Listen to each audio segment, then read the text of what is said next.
નમસ્કાર દર્શક મિત્રો, થોડાક સમય પહેલા આપણે જોયું કે ઇઝરાયલ દ્વારા કતર પર એક સ્ટ્રાઇક કરવામાં આવી હતી, જેમાં હમાસના 5 આતંકીઓ સહિત કતરના જે સુરક્ષા કર્મીઓ હતા તેમનું મૃત્યુ થયું હતું. તો હવે કતર પર ઇઝરાયલ દ્વારા આ જે હુમલો કરવામાં આવ્યો તેની સામે હવે સમગ્ર આરબ વર્લ્ડમાં એક ગુસ્સો પ્રવર્તી રહ્યો છે અને હવે આજે કતરની રાજધાની દોહા ખાતે આરબ દેશો દ્વારા એક શક્તિ પ્રદર્શન યોજાયું છે, જે અંતર્ગત હવે કતરમાં આરબ મુસ્લિમ ઇમરજન્સી સમિટનું આયોજન કરવામાં આવ્યું છે.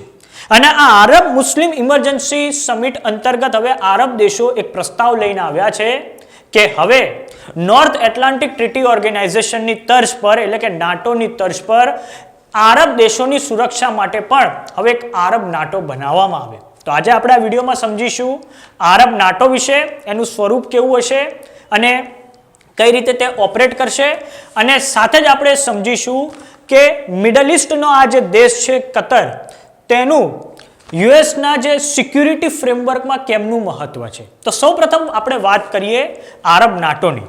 તો ઈરાકના વડાપ્રધાન છે મોહમ્મદ અલ સુદાની. તેમણે આજે આ સમિટ હતી આરબ મુસ્લિમ ઇમરજન્સી સમિટમાં એવું કહ્યું છે કે હવે સમય આવી ગયો છે કે આપણે એક NATO style collective security framework બનાવવું જોઈએ, કેમ કે આરબ દેશોની સુરક્ષા અને સ્ટેબિલિટી ખૂબ મહત્વની છે.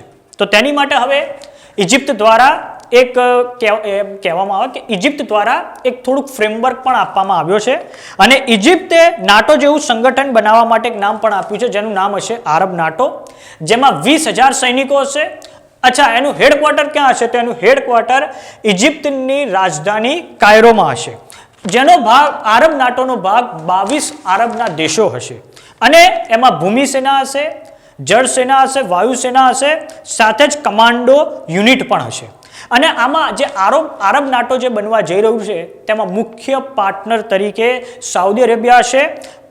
એ ઉપરાંત યુએઈ અને બહેરીન તેને ફંડ આપી શકે છે.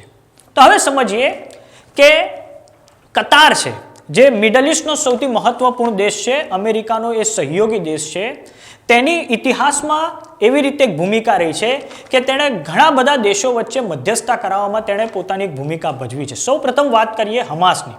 તો હમાસ જે સંગઠન છે જે ગાઝામાં અસ્તિત્વમાં આવ્યું અને આ પછી ઇન્ટરનેશનલ લેવલે હમાસ દ્વારા સૌ પ્રથમ ઓફિસ તેની જોર્ડનમાં ખોલવામાં આવી, પરંતુ જોર્ડને ના પાડી દીધી 90sમાં કે ભાઈ અમારા ત્યાં ઓફિસ ના ખોલો, કેમ કે જોર્ડન અને ઇઝરાયલના સંબંધોમાં સુધારો આવ્યો.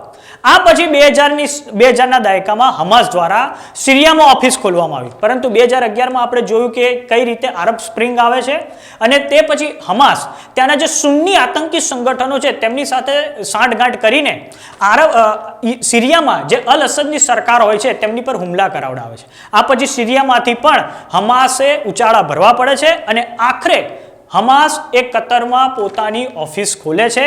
અને હમણાં થોડાક સમય પહેલા કતરનું કહેવું છે કે અમેરિકાના આમંત્રણ પર જ હમાસના જે 5 ડેલિગેટ છે તે કતરની રાજધાની દોહા ખાતે આવ્યા હતા.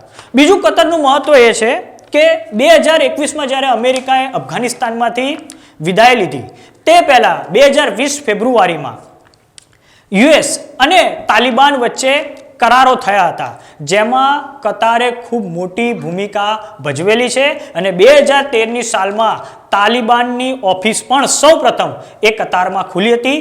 આમ કતારનું મિડલ ઇસ્ટમાં જ્યાં પણ ક્યાંક નેગોશિએશન થાય છે ત્યાં તેનું ખૂબ મહત્વ રહેલું છે. હવે વાત કતારની, તો કતાર એનું જે યુએસએનું જે સેન્ટકોમ છે, સેન્ટકોમ એટલે સેન્ટ્રલ કમાન્ડ, તેનું એક વડું મથક એ કતારમાં આવેલું છે અને તે અંતર્ગત જે અલ ઉદૈદ એરબેઝ છે તે કતારમાં આવેલું છે અને યુએસએ હંમેશાથી આ અલ ઉદૈદ એરબેઝનો ઉપયોગ કરીને તેણે ઈરાક, સિરિયા અને અફઘાનિસ્તાનમાં પોતાના ઓપરેશન પાર પાડેલા છે.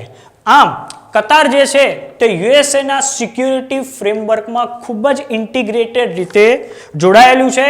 પણ હવે ઇઝરાયલે કતાર પર આક્રમણ કરીને આ જે સિક્યુરિટીના જે સમીકરણ છે, સુરક્ષાના જે સમીકરણો છે મિડલ ઇસ્ટમાં, તે ક્યાંક ને ક્યાંક એણે હલાવી નાખ્યા છે અને ઇઝરાયલની સામે હવે પેન આરબ દેશો એક આરબ નાટો બનાવે તેવી સંભાવના હવે સેવાઈ રહી છે. અને આજે કતારના જે દોહા ખાતે મીટિંગ મળી આરબ મુસ્લિમ ઇમરજન્સી સમિટમાં, તે માટેનો એક પ્રસ્તાવ પણ હવે મૂકી દેવામાં આવ્યો છે.